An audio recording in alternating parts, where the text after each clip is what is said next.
Hello everyone, my name is Dr. Anuj Agrawal and I am a senior resident in Radiology Department of Safdarjung Hospital, Delhi. I have been getting few questions from people that what was my approach for study in final year of my residency and how I managed my time and how I prepared for MD radiodiagnostic exams. So the answer is common for everybody who is preparing for MD, DNB or DMRD radiodiagnostic exams, and I shall be answering that quickly with the help of 5 key points or 5 key tips. The first point is that you should have self confidence. You will have a kind of subconscious thought in your mind that I haven't prepared well in my first and second year of residency. I have wasted lot of my time, and therefore in third year I have lot of books in front of me. I haven't studied any of the book properly, and how I am going to finish the syllabus in time, how I am going to give a first reading to all those topics from the books in this short span of time. So believe me, this thing comes up in the mind of every person, every resident. Maybe the curriculum is like that in your first year, you will be slightly free. So just in the empty mind, you will get negative kind of thoughts that radiology is not good, the future is not that much bright. Even in my first year of residency, I used to think that I will change my branch and I will give NEET exam again next year. So I used to lot of my time thinking and rethinking, discussing with my friends that what is the right approach. So first year is wasted by a lot of people. Then second year people waste because they have to do thesis work. And again in second year lot of burden of the reporting and everything is on the second year PG. So the second year goes and you doesn't study properly from the textbook. Then there comes the third year, and in third year you feel as if I am an exam going PG now, and how in the short span of time I should finish all the textbooks. So the first thing is that believe in yourself, kill the self doubt. This thing is common for everybody, even your batchmate whom you believe that he studies too much and he knows too much, he is also sailing in the same boat. I was sailing in the same boat, and I had interacted with many of my juniors who topped later on in the exam and my colleagues, and all of them had the similar kind of feeling. So just don't think that you have wasted a lot of time, just think about present thing, how I can do better. And I assure you and I can guarantee you that within 6 months you can prepare very well for your final year exams. So the second point is related to selective reading. Selective reading, I mean that suppose if a person has read all the textbook from first page to the last page, I can give you in writing that he will not perform good in the exams. He will always perform suboptimal according to the hard work he has put in. On the other hand, if a person has done smart work and he had read those areas which are going to come in the exam, then definitely he will perform better. With less input, he will give more efficient and more better results because he knows what is going to come in the exam. So, how do we know that what is going to come in the exam? It will be a very dreamy scenario that you already know that what is going to come in the exam.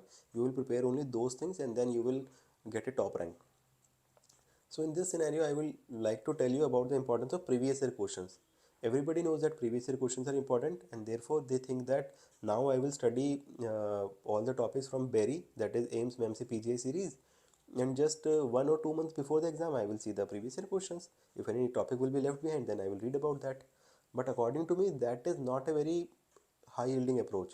My approach, even in my MBBS, even in my MD, was very simple, and I was very target oriented. I wanted to get good marks in my exams. It might not seem good to hear, but it was like that in my mind. I was very ambitious in my MBBS as well as in my MD.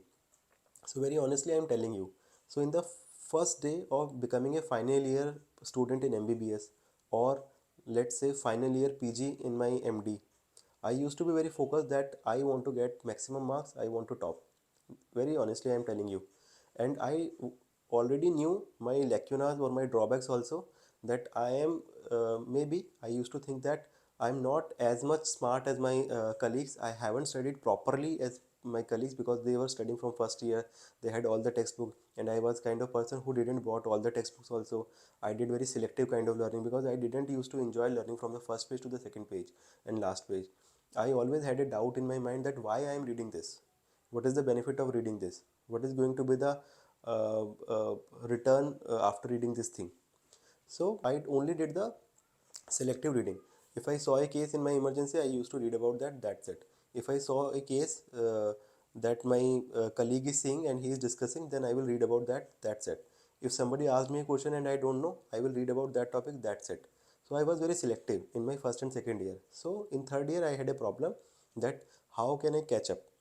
So for that I just believed that it is not important that how much you know. It is important that what is asked in the exam, whether you know that or not. Being very brutally honest, it is not important how much you know. You may be master of all the textbooks, but important is how much you know and how well you know about the things that are asked in the exam. Nobody cares that you know everything, you have read all the books. No, it is not important. Whether the 10 questions that were asked in the exam, whether you know them properly or not, and if you know them better than the other person, you will definitely get more marks. So this was my simple approach, and therefore I make use of previous year papers very dedicatedly and very religiously from the first day of my starting of preparation. It might be just 6 months before exam, it might be 1 year before exam. So even 6 months are enough, so don't lose hope and don't think negatively. So what was my technique? Suppose I am starting chest. So before starting the chapters on chest, I will just scroll through what are the questions that have been asked on the same topic. So I will come to know that multiple number of times repeatedly they have asked this question, then I will stress more on that question. So this is the technique through which you will know what are the key areas. So regarding the previous year question, I will suggest you to go through the DNB question bank, because DNB question bank is most exhaustive and it is an indirect way of covering the whole syllabus only. By because through the DNB questions almost all the topics will be covered. There will be no single topic which will be left behind. And second thing I want to tell you is about your own university previous year question bank. For example, I was from IPU, so I studied IPU question bank. If you are from DU, or if you are from some university in Karnataka, or some university in some other place like Andhra Pradesh, then you should study about that. So you should go through your question bank multiple number of times, and I used to just write the important questions that are asked from that unit even in the text of the textbook, as well as on the front page where the chapter number 35, chapter number 36 is written. I used to write the question. These are questions which are asked from this chapter, and I will stress more on that part only.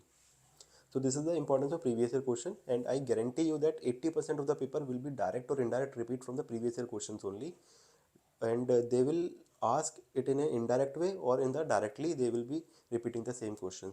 And if any new question comes, nobody will be knowing that. So just be relaxed, just do the previous year question properly. And the third thing is importance of retrospective reading. This is my personal opinion that the recall is better and the confidence is more if you study retrospectively. For example, if I saw a case of CA lung and my senior was discussing it with me and he was asking me questions, if same day I will read about that topic and I will prepare it for my final year exam, then it will have more retention and I will recall it better in my final year exam. And that's how I used to study, rather than studying from chapter number 1 like what is the anatomy of lung, then I will read about what are the segmental anatomy, then what are the signs of collapse. No, suppose I have seen the case of CA lung today, I will read about CA lung today only, rest of the topics can wait. Fourth point I want to tell you is visualize about the exam. Visualizing about the exam will decrease your stress and panic associated with the exam. I've seen many people who were multi-talented, they were very smart, they were very hardworking, and they were uncomparable.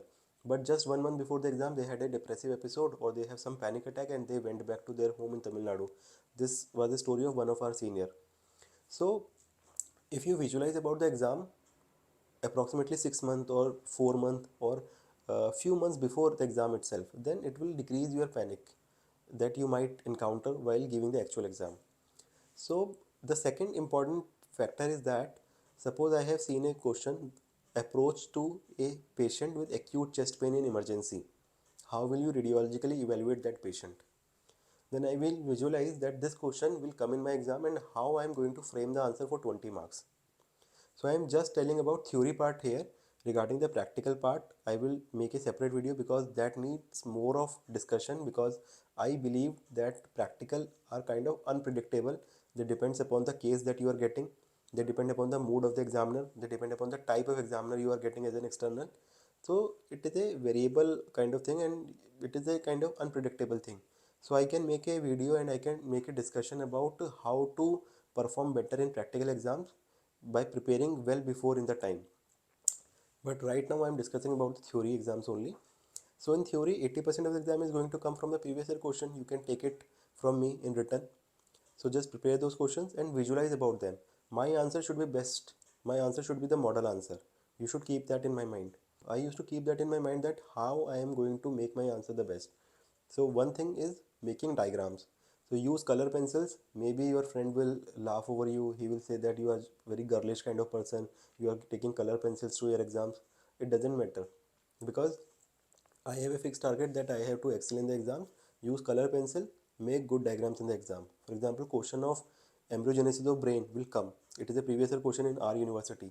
So I had practiced that diagram, or the question about retroperitoneal anatomy will come. So I had practiced that diagram, and I am going to make the diagram in exam, large diagram with the help of color pencils. Second thing, if you are not able to make diagram for some reason, for example it is a question related to physics or recent advances, then you must make a flow chart. So one flow chart or one diagram is must, and it is compulsory in every question. You should keep that in your mind. Second thing, by visualizing that how I'm going to make the answer better, you will already keep in your mind that what points I can add. For example, while preparing my answer for CA lung, because it is a very common question and I was expecting that it has been repeated multiple number of times, it can be asked as a 20 marks question in my exam. So I made a kind of notes which I can share with you also, that what should be the answer. I will make the answer in the kind of flowchart manner, and I will make it better. I will make it more filled with knowledge by adding the protocols, like how should the CT be done, adrenal should be included, then what should be the role of MRI. In the flowchart I will keep on adding what is the role of ultrasound. So in a flowchart systematic manner I will make the notes, and what is the difference between the TNM 7th and 8th staging. And then additionally I added few points that I learned from some conference, that what is the advantage of texture analysis or artificial intelligence in this topic. So I used to make a separate note at the end of every answer: recent advances in this topic, recent advances in this topic, recent advances in this topic. So that used to make my answer extremely different and extremely unique and much better than any of my peers who had been studying from first year. They have been reading all the books from cover to cover. Doesn't matter. I used to get more marks. Second thing, suppose if a question of acute chest pain in emergency, how will you radiologically evaluate that patient comes? This is a common question in our exams. So if you visualize that I am going to write best answer for that, you will search that where it is given in the book. You will not find it anywhere. Imaging approach to a patient with acute chest pain. Then you will search it with the help of some articles. Then you will get an article of radiographics which says role of triple rule out CT. That is a single CT which rules out any aortic abnormality like aortic dissection or any intramural hematoma, pulmonary abnormalities like pulmonary thromboembolism, and then coronary abnormalities like acute MI. So very important topic is triple rule out CT. If you have mentioned that in your answer, you will get very good marks. Otherwise, any person, any common person will write acute chest pain, we will do chest x-ray, then we will do CCT, then we can do ultrasound also, we can do MRI also. He will just keep on telling the common, very generic kind of things. Then in the end, he will write about all the topics by giving paragraphs. So he will not get good marks. So this is the thing. You should visualize that this question is going to come, how I am going to make my answer better than others. You should add points like recent advances for every topic that is going to come through the previous year, or you should add what diagram I am going to make, what flowchart I am going to make in this. So visualization is important. So the last, and it is one of the most important point, is consolidated notes. For example, in your first year you have read it from UCOM. In your second year you have read particular topic from some article and you are not able to recollect from where you have read it. Or suppose you have re-downloaded that article again, but now you have to underline it from the very beginning, because whatever file you saved before, that is deleted now, that is lost now, that was in your earlier laptop, now you have bought some new laptop. Such kind of things are very common and they happen. But in third year you must have a consolidated source, that I am going to read this study material only, and apart from that I am not going to read anything more. And even in case suppose somebody tells me some important point, or suppose if some new article I am going to read, then I will insert those things in the consolidated notes only, or at least I will write that read this topic from the notes, etc. So for that, in my final year, on my desktop as well as on my iPad, I made a folder exam, and in that folder I made paper 1, paper 2, paper 3, paper 4. So I was well aware that what comes in paper 1, what comes in paper 2, paper 3 and paper 4. And suppose in paper 2 chest comes, so I had made that folder, and inside that folder whatever articles that are important from chest that I have studied, like triple rule out CT, or maybe the article of Dr. Raju Sharma from AIMS regarding uh, Crohn's versus TB in GIT, or Dr. Ashusid Bhalla's article of sarcoidosis versus TB. And these things I used to insert in those folders, and always I had to revise from the same source only, so that with every subsequent revision the PDF file was already highlighted, and it used to add a kind of confidence in me that okay, I have read this file and now I'm just revising it. So these points are highlighted, I have already read about it. So it will subconsciously add confidence in you. Secondly, it will increase your speed of revision. Third thing is that I used to add any new point in the file only. For example, article of imaging before renal transplant, I added that what is early branching of renal artery in the heading only, with the help of my stylus or with the help of my Apple Pencil. So make the notes very consolidated, that it becomes a very single or very limited kind of source from where you have to revise in the end. And then you can keep a copy of that consolidated material in your iPad, or the answers or the notes that you have made, you can keep a copy in your phone also, because that is also very important. I can discuss about that in the practical section, because it is more important for practicals. So these are my kind of tips for you, and I hope that you have liked it. And if you like it, then inform me. And if you like to know about the approach to the practical exams, then you can also ask me about that. I will make a separate video for that, which needs more of attention and more of discussion, because it is kind of unpredictable. Hope you will perform well in your exams. All the best. Thank you.